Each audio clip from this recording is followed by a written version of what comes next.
तो next topic जो अपन ले रहे हैं, this is bad debts recovered. Bad debts recovered का मतलब क्या है कि हमारा कोई पैसा था जो डूब गया था, हमने तो मान लिया 2-3 साल बीत गए, अभी तक कोई खबर नहीं है, कोई इंफॉर्मेशन हमारे पास नहीं है। अचानक 2-3 साल बाद वो इंसान जिसने हमारे पैसे खाए थे वो हमें पैसे देने आ गया।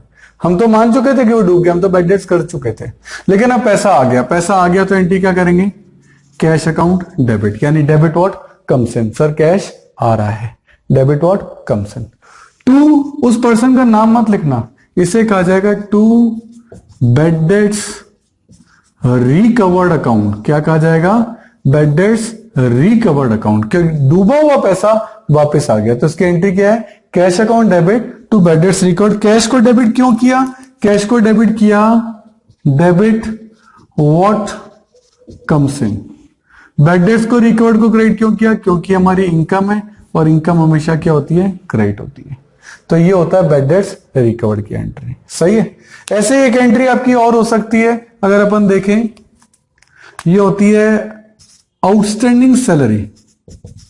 नया वर्ड है आपके लिए, आउटस्टैंडिंग सैलरी।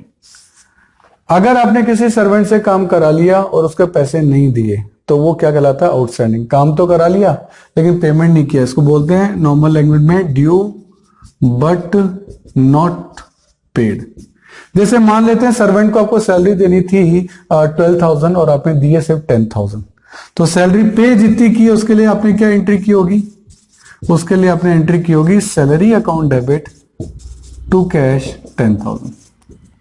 ये लो जी, पे तो इतनी है, लेकिन जो आउटस्टैंडिंग हो गई 2,000, उसकी क्या एंट्री करोगे? बहुत आसान है, सैलरी खर्चा तो हुआ ही है तो salary account debit to cash नहीं हो सकता क्योंकि आपके कैश दिया ही नहीं, इस बार तो आउटस्टैंडिंग है। Due but not paid, paid तो किया ही नहीं है, तो टू कैश तो आ नहीं सकता, तो यहां आ जाएगा टू आउटस्टैंडिंग सैलरी अकाउंट। ये लो जी, है ना। क्या फर्क पड़ा? देखो सैलरी तो डेबिट हुई है, कितने रुपए से? 2,000 से, तो सैलरी तो 10 से भी डेबिट थी, 2 से भी डेबिट थी, 12,000 का खर्चा हुआ, 12,000 हो गया। पे कितना किया? 10, और पे जो नहीं किया वो आपका क्रेडिट हो गया। क्रेडिट क्यों गया? क्योंकि ये आपकी क्या बन गई? लायबिलिटी। आपके कैश नहीं गया ना, कैश जाता तो मैं टू कैश कर देता, पर कैश नहीं गया तो वो मेरी क्या बन गई? लायबिलिटी, क्योंकि मुझे पे तो करना पड़ेगा। पे करना पड़ेगा तो ये 2,000 रुपए मेरी क्या बन गए? लायबिलिटी, और लायबिलिटी हमेशा क्या होती है? Credit, simple. तो इसकी एंट्री होती है salary account debit to outstanding salary. Salary को डेबिट क्यों किया? क्योंकि हमारा एक्सपेंस है और एक्सपेंस हमेशा क्या होता है? डेबिट। क्रेडिट क्यों किया? क्योंकि आउटस्टैंडिंग सैलरी हमारी क्या बन गई? लायबिलिटी। तो ये होता है आपका आउटस्टैंडिंग सैलरी का रूल। इसी में एक बहुत ही इंपॉर्टेंट कॉन्सेप्ट आता है प्रीपेड सैलरी।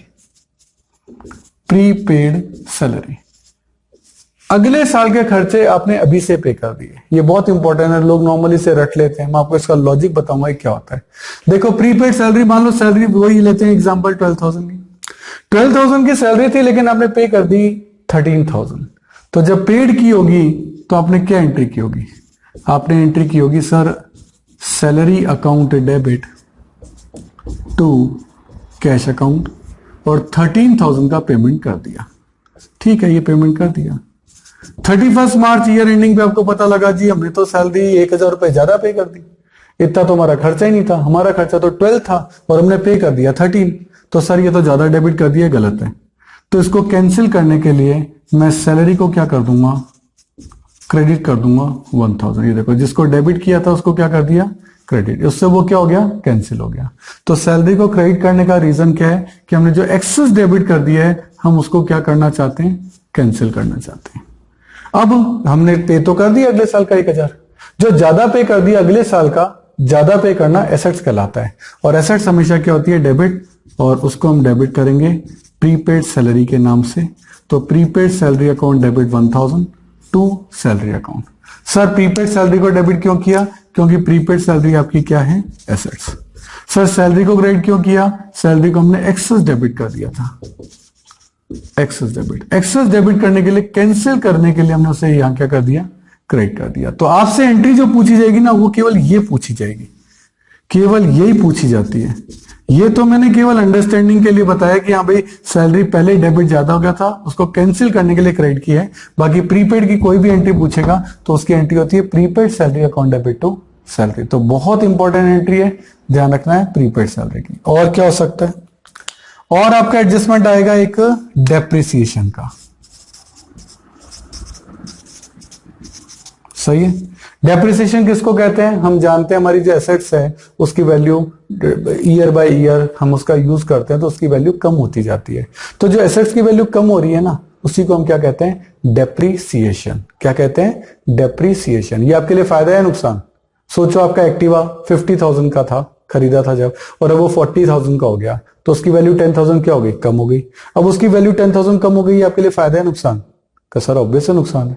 तो उस नुकसान 10,000 को हम क्या कहते हैं? डेप्रिसिएशन। और क्योंकि एक्सपेंस है, नुकसान है, इसलिए ये क्या होगा? Debit, because debit all expenses.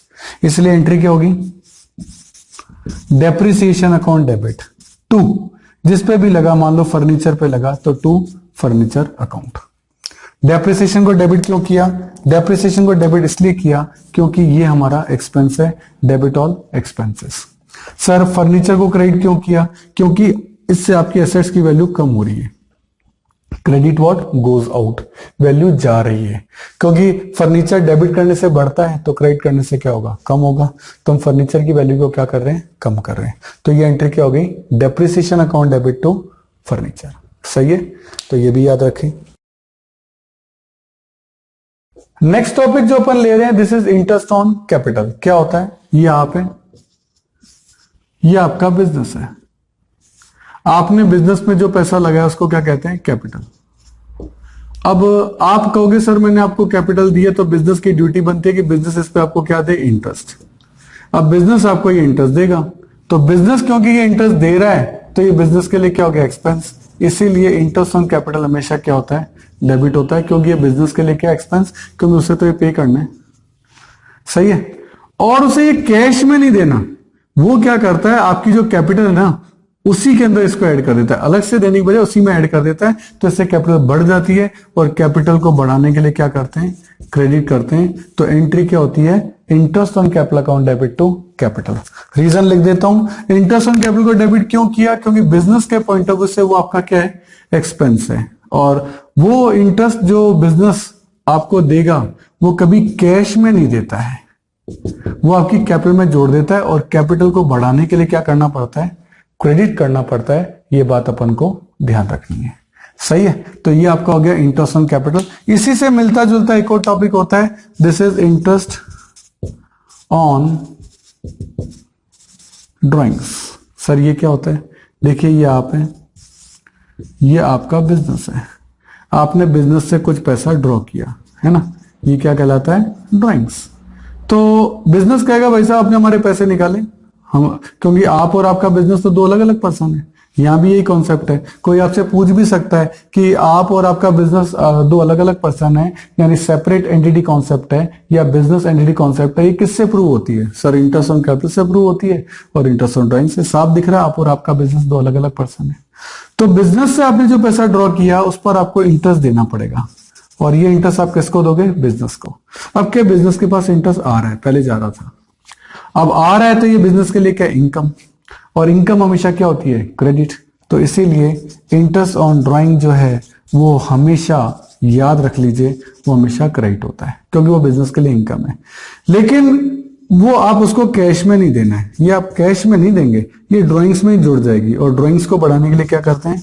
Debit करते हैं। तो एंट्री जो होगी वो आपकी होगी drawings account debit to interest on drawing. सही है। याद करने का तरीका क्या है? याद कर लो, इंटरेस्ट ऑन कैपिटल बिजनेस के लिए एक्सपेंस है, डेबिट होगा। इंटरेस्ट ऑन ड्राइंग बिजनेस के लिए इनकम है, क्रेडिट होगी। और ये कैपिटल पे तो कैपिटल क्रेडिट होगी, ड्राइंग्स पे तो ड्राइंग्स डेबिट होगी। कैपिटल हमेशा क्रेडिट होती है, ड्राइंग्स हमेशा डेबिट होती है। ये बात अपन पहले भी देख चुके हैं। तो ये आपकी बहुत ही इंपॉर्टेंट एंट्री है, interest on capital and interest on drawing की। सही है।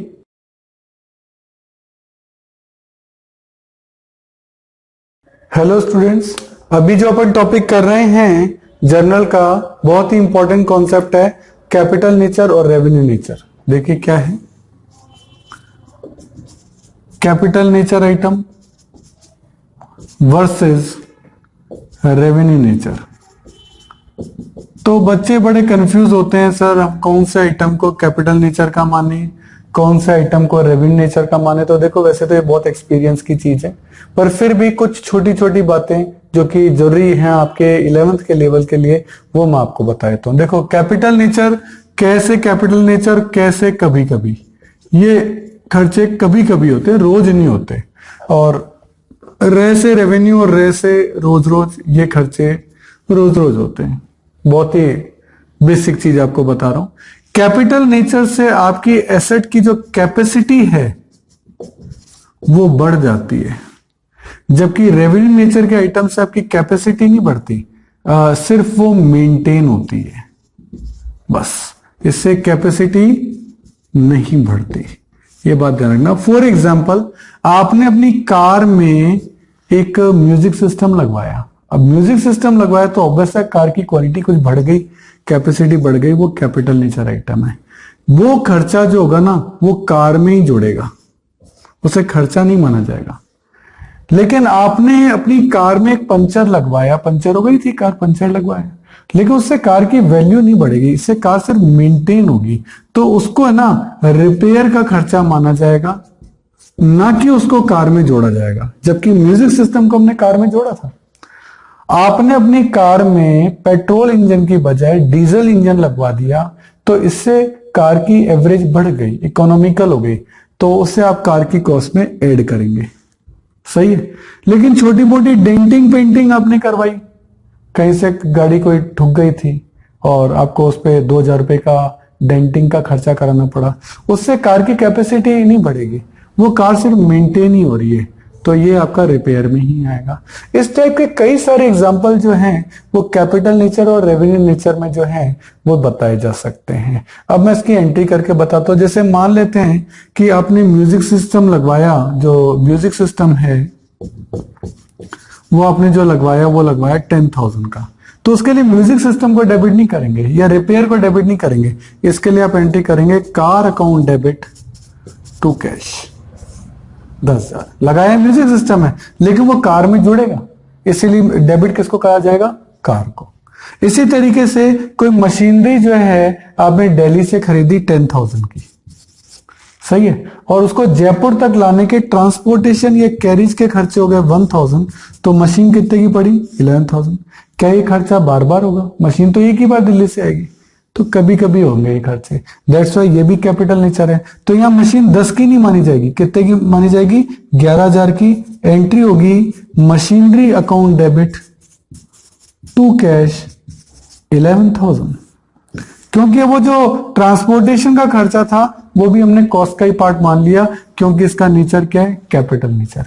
तो किसी एसेट्स को लाने के लिए, और कोई एसी है आपने मंगाया, ट्रांसपोर्टेशन का खर्चा लगा प्लस उसका इंस्टॉलेशन का खर्चा, ये सब उसी में जुड़ते जाएंगे, क्योंकि एक बार लगेंगे, कभी कभी लग रहे हैं, रोज तो लगने नहीं है, तो ये उसकी कॉस्ट का ही पार्ट मान लिए जाते हैं और उनको ऐड कर दिया जाता है। तो ऐसे कौन से खर्चे हैं, ट्रांसपोर्टेशन आपका हो सकता है, मैंने उसको जोड़ा। इसके अलावा इंस्टॉलेशन का खर्चा मशीनरी के जो भी होते हैं वो भी कैपिटल एक्सपेंडिचर ही होता है, वो भी इसमें ऐड कर दिया जाता है। लेकिन यही खर्चे जैसे मैंने बताया, कोई डेंटिंग का खर्चा हुआ, कोई पंचर का खर्चा हुआ, वो फिर आपके जो है ना उसके लिए एंट्री की जाती है repair expense account debit to cash, इसके लिए ये एंट्री की जाएगी, इसके लिए उसको डेबिट नहीं किया जाएगा, सही है। जैसे आपने कोई गुड्स खरीदी 10,000 की दिल्ली से, और उसके ट्रांसपोर्टेशन दिल्ली जयपुर तक लाने के लिए 1,000 रुपए का खर्च कर दिया, लेकिन ये गुड्स पर किया गया खर्चा है, जबकि ये किस पे किया था, ये मशीनरी पे किया था। तो मशीनरी के खर्चे ऐड कर दिए। देखो ये मशीनरी कितने की पड़ी, 11 की, 10 की नहीं, जबकि हमने खरीदी 10 की थी, 1,000 तो ट्रांसपोर्टेशन था। पर यही जब मैंने एग्जाम्पल गुड्स के लिए लिया तो एंट्री होगी purchase account debit 10,000, carriage account debit 1,000, to cash 11,000। समझने की बात है कि पहले कैश तो हमने यहां भी 11 ही पे किया, लेकिन यहां मशीनरी में हमने उसको एडेड कर दिया, क्योंकि वो कैपिटल नेचर का आइटम था। एसेट्स में वो खर्चे ऐड हो सकते हैं, लेकिन गुड्स में वो खर्चे ऐड नहीं हो सकते, उनको अलग से ही डेबिट करना पड़ता है। ये 1,000 हमने अलग से ही डेबिट किया है। तो कैपिटल नेचर में खर्चे जुड़ जाते हैं। एग्जांपल याद कर लो, मशीनरी में खर्चे जुड़ गए, लेकिन गुड्स में खर्चे ऐड नहीं हुए, वो अलग से डेबिट होते हैं। इसके पीछे रीजन है कि जब आप ट्रेडिंग अकाउंट बनाएंगे आगे जाकर, तब ये डिस्कशन में आएगा। तो अभी अब तो आप ये याद रखिए कि कैपिटल नेचर के आइटम में खर्चे जो हैं वो जुड़ जाते हैं, ऐड हो जाते हैं, जबकि रेवेन्यू नेचर की कंडीशन में वो खर्चे अलग से डेबिट होते हैं। पर ये चीज बहुत एक्सपीरियंस की है, आपको धीरे धीरे क्लियर होगी। अभी के लिए इतना ही। आप ये एग्जांपल जो है वो याद रखिए, एसेट्स का और गुड्स का, इससे आपको ये चीज जो है वो काफी क्लियर रहेगी। सही है। आगे चलते हैं। जैसे आपने कोई इन्वेस्टमेंट खरीदे, शेयर्स खरीदे, है ना, मान लो शेयर्स खरीदे, शेयर्स किस में खरीदे, मान लेते हैं रिलायंस लिमिटेड में शेयर्स खरीदे, शेयर्स इन रिलायंस लिमिटेड, इसको लिखा ही ऐसे जाता है शेयर्स इन रिलायंस लिमिटेड। अब आपने इनको खरीदा तो दो तरीके हैं, एक तो आप एंट्री करो shares in Reliance limited account debit to cash, लो सर हमने खरीद ली, और या फिर आप इसका नाम दे दो इन्वेस्टमेंट, तो आप एंट्री कर दो investment account debit to cash या बैंक अगर चेक से किया तो।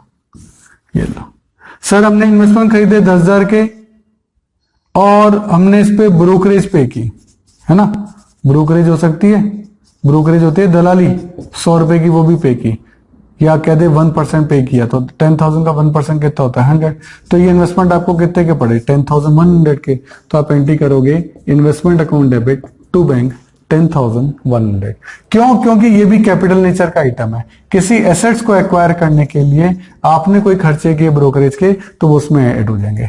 ऐसे हम ये यहां भी कह सकते थे कि हमने कोई लैंड खरीदी, ये लैंड हमने खरीदी 1 लाख की, उस पर ब्रोकरेज चुकाई अपन ने 10,000, तो लैंड कितने की पड़ी 1,10,000, तो आप एंट्री करेंगे land account debit to cash 1,10,000, क्योंकि कैपिटल नेचर का आइटम है, ब्रोकरेज एक ही बार लगेगी, कभी कभी है एक ही बार लग रही है, हर साल तो लगेगी नहीं, इसलिए इसको कैपिटल नेचर का आइटम माना गया है।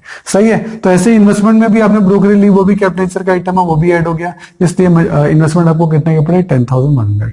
अब आप शेयर्स इन रिलायंस लिमिटेड को डेबिट कर लो या इन्वेस्टमेंट को डेबिट कर लो, ये आपकी इच्छा पर है, वो एक ही बात है, उससे फर्क नहीं पड़ता। सही है। अब जैसे आपने न्यूज़पेपर खरीदा, ठीक है, अब न्यूज़पेपर आपने खरीदा तो न्यूज़पेपर के लिए कोई अलग से ऐड नहीं बनता क्योंकि इतना बड़ा खर्चा ही नहीं है। सही है, मेटेरियलिटी कॉन्सेप्ट लगता है इसमें, मेटीरियलिटी कॉन्सेप्ट है ना, उसमें क्या कहते हैं कि इतने बड़े इस खर्चे के लिए कोई इतना बड़ा खर्चा नहीं है, महीने का 100-125 रुपए का खर्चा है, इसके लिए क्या अलग से हेड खोलोगे, तो एक अलग से हेड बना दिया गया मिसलेनियस एक्सपेंडिचर, छोटे मोटे जितने भी खर्चे हैं, तो miscellaneous expenditure account debit to cash. ये लो जी, इसके लिए न्यूज़पेपर को डेबिट नहीं करेंगे। अच्छा, ओल्ड न्यूज़पेपर सोल्ड, तो इसकी रिवर्स एंट्री कर दो, आपके कैश आया है, कैश अकाउंट डेबिट टू, और रद्दी बेची है, जैसे ओल्ड न्यूज़पेपर सोल्ड का मतलब क्या, रद्दी बेची, वो आपके लिए इनकम है, वो क्रेडिट होगी, तो टू मिसलेनियस रिसिप्ट्स अकाउंट। ये देखो, ये मिसलेनियस एक्सपेंडिचर, एक्सपेंडिचर की जगह कई लोग पेमेंट्स भी लिख देते हैं, miscellaneous payments account debit to cash, खर्चा है वो, ये इनकम है इसलिए क्रेडिट होगी, cash account debit to miscellaneous receipt, ऐसा भी आपका आ सकता है। लेकिन ओल्ड फर्नीचर बेचा, तो फर्नीचर तो बहुत मेन आपका टॉपिक है, तो इसकी एंट्री तो cash account debit to furniture ही होगी, इसको आप मिसलेनियस रिसिप्ट नहीं कह सकते। ये न्यूज़पेपर में ही एग्जांपल ठहरता है, फर्नीचर तो बड़ा आइटम है, हजारों रुपए लग जाते हैं इसलिए, जबकि न्यूज़पेपर इतना बड़ा आइटम नहीं है, उसके लिए मिसलेनियस एक ऐसे वर्ड डाल दिया गया। सही है। ऐसे ही आपने अपने गोडाउन की सिक्योरिटी के लिए मान लो एक डॉग पाल रखा है, या फिर ट्रांसपोर्टेशन के लिए एक घोड़ा पाल रखा है, उसके लिए वर्ड होता है लाइव स्टॉक, ठीक है, क्योंकि जिंदा चीज है ना, ये तो एक जिंदा चीज है, तो इसके लिए जो वर्ड दिया गया वो है लाइव स्टॉक। अब मान लो आपने डॉग खरीदा या हॉर्स खरीदा, तो एंट्री होती है लाइव स्टॉक अकाउंट डेबिट, क्योंकि debit what comes in to cash. ये लो जी, आपने 10,000 का डॉग खरीद लिया या हॉर्स खरीद लिया, live stock account debit to cash. Live stock को डेबिट क्यों किया, debit what comes in cash, credit what goes out.